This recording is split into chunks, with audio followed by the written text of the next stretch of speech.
జ్యువెలరీలో వడ్డానం Mela October 4th నుంచి 12th వరకు ఫ్లాట్ 9.99% VA ఆఫర్ మీకోసం.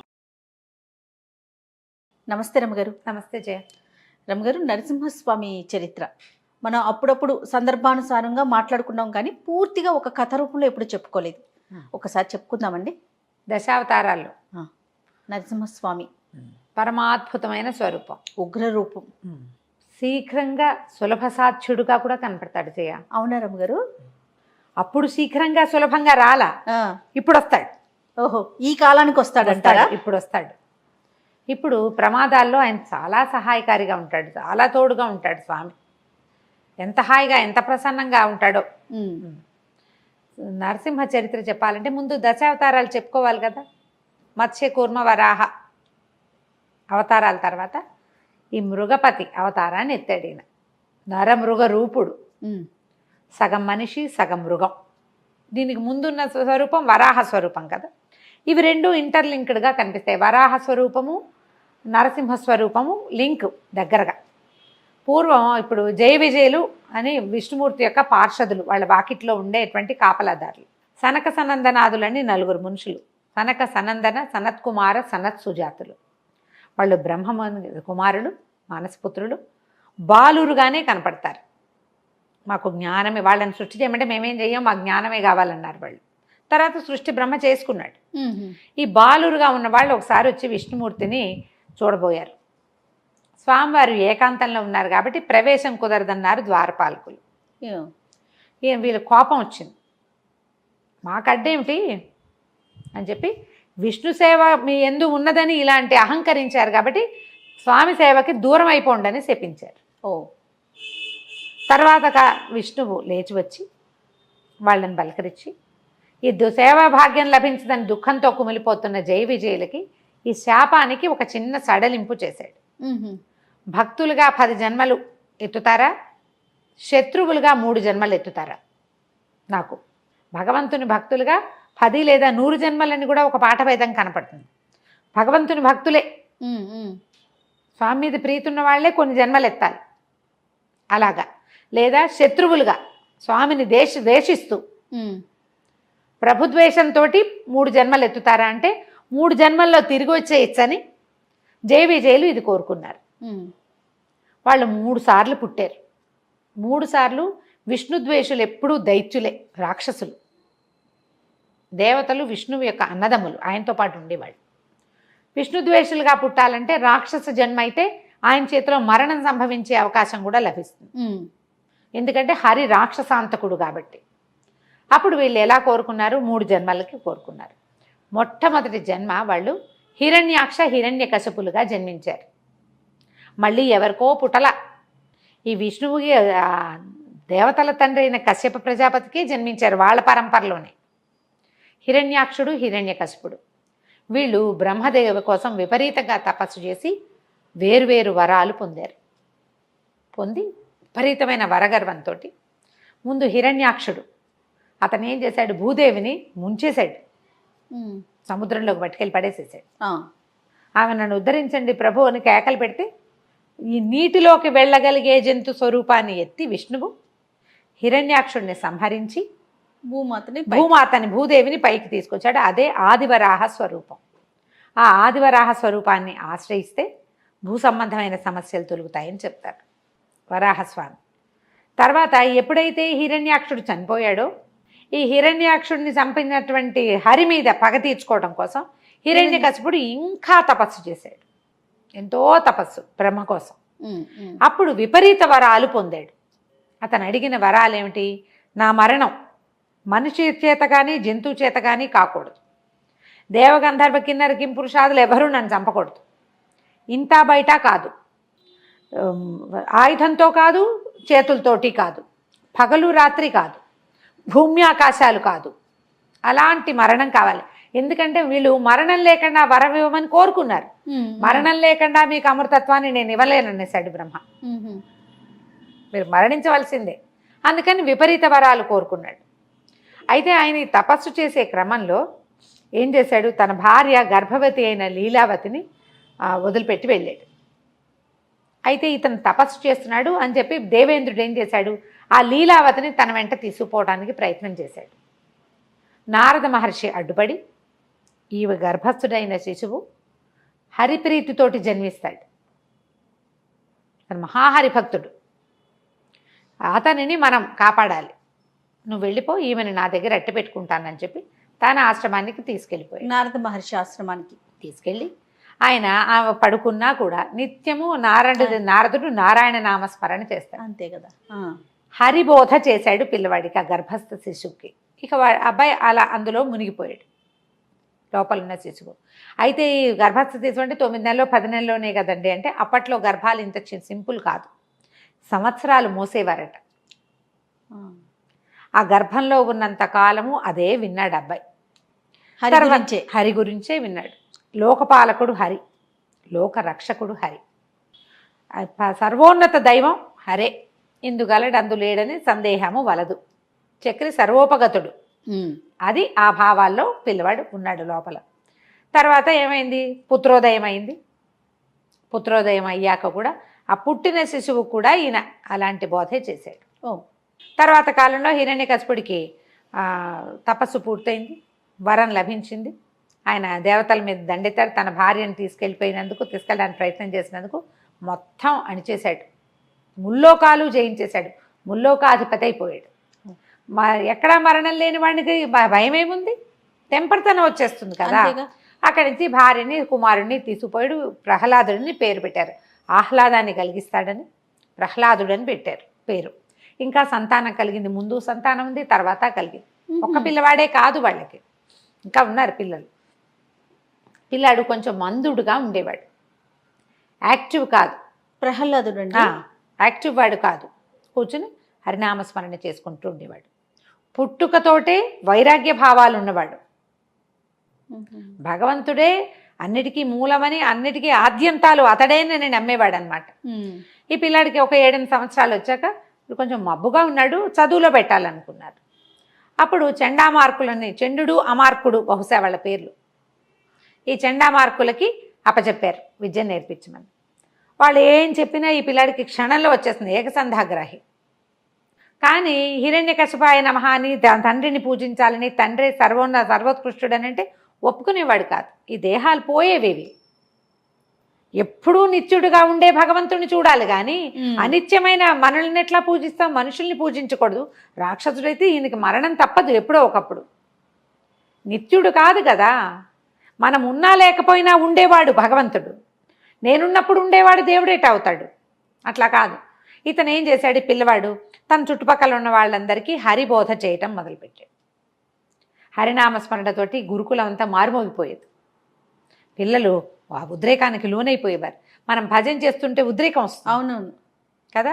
నామస్మరణతోటి ఒక రకమైన ఉద్రిక్తత వచ్చేస్తుంది, లోపల నరాలలో ఒక సంచలనం వస్తుంది, దాని మీదకి వెళ్ళిపోతాం. ఈ పిల్లలందరినీ అటువైపు తీసుకెళ్తున్నాడని వాళ్ళు ఏం చేశారు, సరే చెప్తున్నారు, నాయన ఇది వద్దు, ఇది చెయ్యొద్దు, నీ తండ్రి ఒప్పుకోడు, ఆయన హరిద్వేషి శివభక్తుడు అంటే కాదంటాడు ఇతను. తర్వాత ఏం చేశారు, పిల్లాడి చదువు పరీక్షిద్దామని పిలిచారు. పరీక్షించేసరికల్లా అతను ఏమన్నాడు, హరే సర్వాంతర్యామని చెప్పటం మొదలుపెట్టాడు. తండ్రికి అర్థం కాలేదు. ఇక పిల్లాడిని ఎలాగైనా, వీడు ఏంటంటే వీడు చెదపురుగు, చీడపురుగు కుటుంబానికి, ఇలాంటి వాడు ఒకడు పుడితే ఇక మొత్తం కుటుంబం అంతా పాడైపోతుంది. పిల్లవాడిని సంహరించాలనుకున్నాడు ఆయన. నాకు ఇంటికి ఎక్కడ వేర్పురుగు ఉంటే ఇల్లంతా మొత్తం చెట్టంతా పోతుంది, నా కుటుంబం అంతా నాశనం అయిపోతుంది, మేమంతా హరిద్వేషంతో ఉంటే వీడొక్కడు ఎందుకు హరిప్రేమికుడుగా ఉండాలి. వాడిని చంపడానికి రకరకాల ప్రయత్నం చేశారు, విషం ఇచ్చారు, ఏది ఇచ్చినా హరినామస్మరణతోటే స్వీకరించేవాడు. ఏనుగులతో తొక్కించడానికి ప్రయత్నం చేశారు, కొండల మీద నుంచి పడేశారు, అగ్నిలో పడేశారు, పెద్ద పెద్ద పాములతోటి కరిపించారు. ఏం చేసినా అతనికి మరణం రాల, ఏది ఇచ్చినా అతని లోపలికి వెళ్ళిపోయేది. ఆ భగవన్నామస్మరణే అతన్ని రక్షించేది. ఇక విసిగిపోయాడు తండ్రి. విసిగిపోయి ఒకనాడు తండ్రి కొడుకు వాదించుకున్నారు బాగా. చిన్న పిల్లవాడే, 10-12 ఏళ్ళు వచ్చుంటాయి, అంతకంటే వయసు ఉన్నట్టుగా కనపడదు కథల్లో. మన సినిమాల్లో అయితే మరీ చిట్టి పిల్లవాడిగా చూస్తాం, అంత చిట్టివాడు కాదు, కొంచెం రాజ్యం చేయగలిగే ఆలోచన వచ్చే వయసు వచ్చిందనే అనిపిస్తుంది. తండ్రి తర్వాత అతనే రాజయ్యాడు కాబట్టి. తర్వాత ఒకరోజు పిలిచాడు, ఇద్దరు మాట్లాడుకున్నారు. మాట్లాడుకున్నాక ఆయన అన్నాడు, సర్వాంతర్యామంటావు, ఎక్కడున్నాడో పిలువు, నాకు చూపించు. అసలు ఇప్పటిదాకా ఎదురే పడలేదు, ముల్లోకాలు చూశాను నేను, ఎక్కడ చూసినా వాడు ఎక్కడున్నాడో మాకు కనపడలేదు, నేను చూడలా. అతన్ని చూసి అతన్ని సంహరించాలని కోరిక. మా అన్నయ్యని చంపేశాడు, నేను చంపాలి అతన్ని, చూపించు, నువ్వు ఎక్కడ చూపిస్తే అక్కడ చేస్తాను. ఇప్పటిదాకా అతని పేరు వింటాం, అతని ఇది వింటాను తప్పిస్తే నేను ఏనాడు అతన్ని చూడలేదు. అంటే నువ్వు చూడాలన్న దృష్టి లేదు నీకు. సర్వాంతర్యామి, ఎక్కడ పడితే అక్కడే ఉంటాడు. అసలు ఆ శ్లోకమే, ఆ పద్యమే అది. ఇందుగలడు అందులేడని సందేహము వలదు, చక్రి సర్వోపగతుడు. ప్రతి చోట భగవంతుడు ఉన్నాడు, నీలో నాలో కూడా ఉన్నాడు. అయితే ఆయన మంటగా కోపం వచ్చిందనమాట.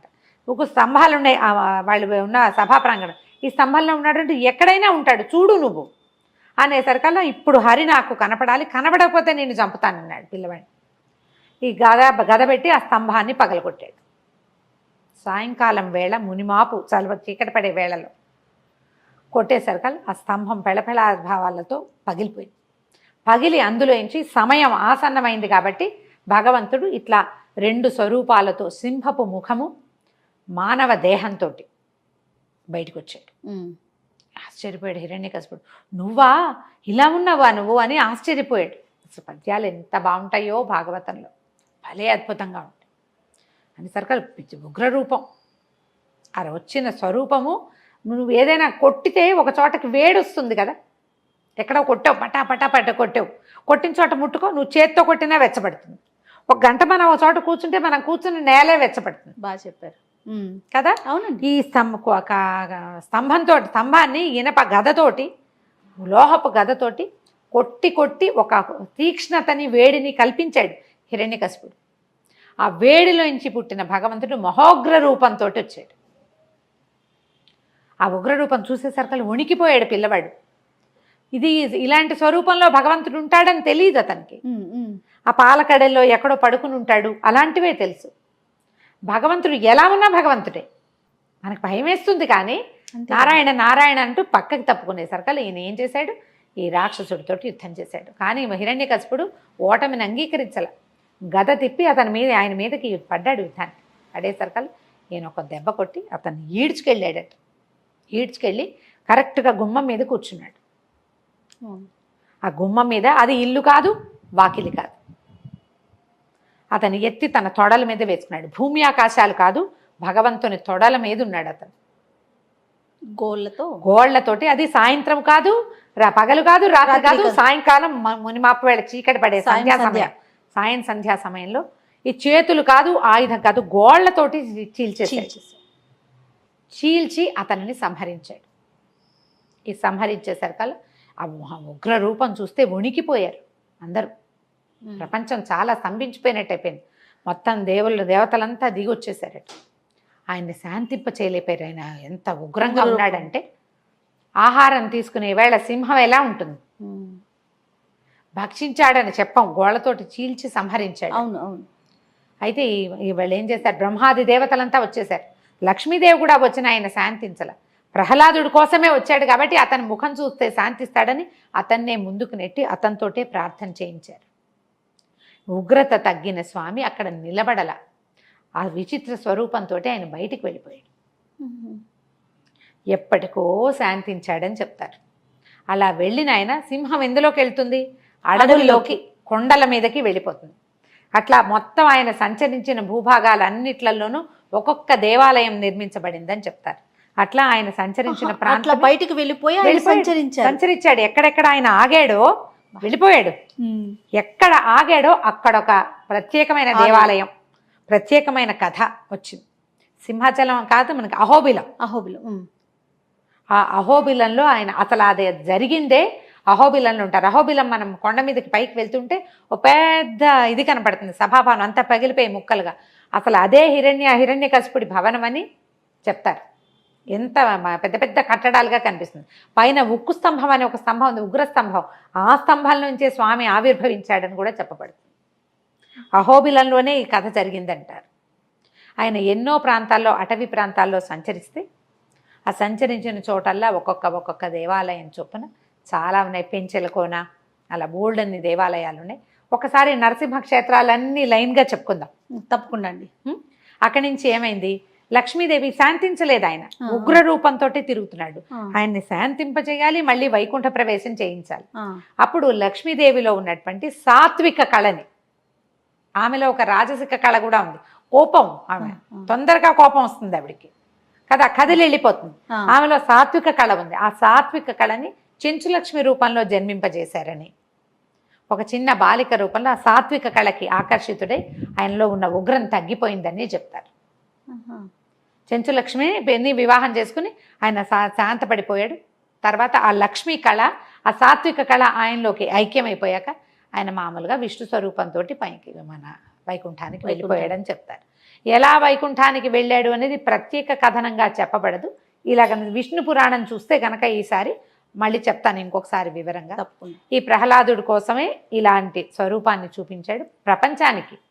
అది ఇప్పుడు ఈ మన ఏమంటారు దీన్ని, పరిణామ క్రమంలో చేపగా, కూర్మంగా, వరాహంగా, తర్వాత సగం మానవ దేహం, సగం దీంతో మృగదేహంతో, మృగముఖంతో జన్మించి ఆ తర్వాత వామనుడుగా జన్మించి పూర్తి స్థాయి మనిషి బాల రూపంలో, అదే వామన రూపంలో, ఇట్లా పరిణామ క్రమం కూడా ఇక్కడ చూపించబడింది అని చెప్తారు. ఈ ప్రత్యేకమైన ఈ స్వరూపాన్ని అర్చించిన, ఆరాధించిన అపరిమితమైన ఐశ్వర్యం లభిస్తుందని, చాలా ధైర్యం వస్తుందని, రణోద్రేకంలో ఉన్నవాళ్ళు, ఎక్కడైనా యుద్ధానికి వెళ్ళాలని భావించేవాళ్ళు, పోట్లాటకి దిగేవాళ్ళు నరసింహస్వామిని తలుచుకుని ఆయన్ని ప్రార్థించి వెళ్తే విజయం లభిస్తుందని చెప్తారు. కరావలంబ స్తోత్రం లాంటివి చేసుకుంటే స్వామి తన చెయ్యి అందిస్తాడు మనకి. ఇప్పుడు ఇది ఊరికే అతన్ని చంపటమే కాదు, ప్రపంచానికి ఎలా చూపించాడు, మనం సంసారంలో పడి కొట్టుకుపోతూ ఉంటాం. హిరణ్యకశిపుడిని ఉద్ధరించాడు, సంహరించటం కాదు కదా అది. అవును అవును, ఒట్టి సంహార క్రియ కాదు జరిగింది, ఉద్ధరణ క్రియ జరిగింది. మనని కూడా భగవంతుడు ఈ సంసారంలో నుంచి ఉద్ధరిస్తాడు ఈ స్వరూపంలో ఉన్న ఆయన. అలాంటి ఈ స్వరూపాన్ని నిత్యం తలుచుకోవచ్చు. బోళ్ళని దేవాలయాలునే, కుదిరితే ఏదో ఒక దేవాలయంలో దర్శనం చేసుకోవచ్చు. ఆ కథ తలుచుకుంటే ఎంత రోమాంచంగా ఉంటుంది, అద్భుతమైన కథ కదా. మళ్ళీ ఇంకొకసారి మనం దేవాలయాలను గురించి చెప్పుకోవచ్చు. అందులోనూ మీ నోటి వెంట వింటుంటే రమ్మగారు మహాద్భుతం అండి. నమస్తే.